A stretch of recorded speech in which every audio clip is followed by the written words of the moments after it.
కరెంటుకి సంబంధించి వాస్తవంగా పొలాలు ఎన్ని ఉంటాయో అన్నీ ఉంటాయి. అన్నిటికీ కరెంట్ కనెక్షన్స్ ఉన్నాయా? లేదు. మోటార్లు వేయాలంటే అక్కడ రాజకీయం ముడిపడి ఉంటుంది.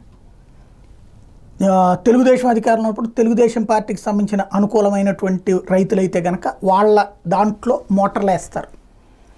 అదే వైసీపీ అధికారంలో ఉన్నప్పుడు వాళ్ళకి కావాల్సినటువంటి దాంట్లో వేస్తారు. అయితే తెలుగుదేశం తీసుకున్న ఇనిషియేటివ్ వైసీపీ వాళ్ళు తీసుకున్న తక్కువ. అందుకే చాలా చోట్ల వ్యవసాయ కనెక్షన్స్ కావాలన్న నామమాత్రంగా ఉంది. ఈ వ్యవసాయ కనెక్షన్లు రాష్ట్ర ప్రభుత్వం డబ్బులు ఇవ్వాలి.